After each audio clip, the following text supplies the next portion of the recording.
আমরা সবসময় সাইকেল দিয়ে ঘোরাফেরা করি, কিন্তু আমরা ঘোরাফেরা করার সময় কিছু কিছু রাস্তা আছে যে আসলে অনেক সুন্দর লাগে, অনেক সুন্দর। যেমন এই এই যে রাস্তাটা দেখতেছেন, এই রাস্তায় আসলে চলতে চলতে মনে হয় কি জানেন, জীবনটা আসলে খুব বেশি কিছু চায় না, বুঝছেন। মনে করেন একটু খোলা আকাশ আর চারপাশে কিছু সবুজ গাছপালা, আর এমন একটা সুন্দর শান্ত একটা রাস্তা হলেই মনে করেন মনে আর কিছু চায় না। এটাতে মানে অনেক শান্তি লাগে। যেমন দেখেন এখানে সামনে লম্বা একটা রাস্তা, আর রাস্তার পাশে আছে মানে গাছের সারি, নিরিবিলি একটা সুন্দর পরিবেশ। আর মাঝে মাঝে মনে করেন হালকা বাতাসের ছোঁয়া, মানে সাইকেল দিয়ে রাইড করলে তো মনে করেন শরীরে অনেক গরম লাগে, বুঝছেন। আর যখন এই বাতাসটা লাগে তখন মনে করেন শরীরের মধ্যে অনেকটা শান্তি খুঁজে পাওয়া যায়।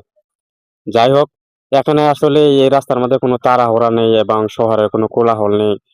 এখানে মনে করেন যা আছে শুধু প্রাকৃতিক নিঃশব্দ আর চারপাশে সৌন্দর্য। সত্যি বলতে মনে করেন কি জানেন, এমন রাস্তায় চলতে চলতে মনে হয় কি জানেন, রাস্তাটা যতই সাধারণ হোক না কেন, অনুভূতিটা কিন্তু সবসময় অসাধারণ। আর কথা হচ্ছে আপনাদের কাছে এই রাস্তার পরিবেশটা কিরকম মনে হয়, মানে ভালো নাকি মন্দ, আপনারা অবশ্যই জানাবেন। আপনাদের মতামত কমেন্টে জানাবেন। এবং যদি ভিডিওটা ভালো লাগে তাহলে অবশ্যই লাইক কমেন্ট করবেন, পেজটা ফলো দিবেন এবং আপনাদের বন্ধুদের মাঝে আপনারা এই ভিডিওটা শেয়ার করবেন। ধন্যবাদ সবাইকে। আসসালামু আলাইকুম।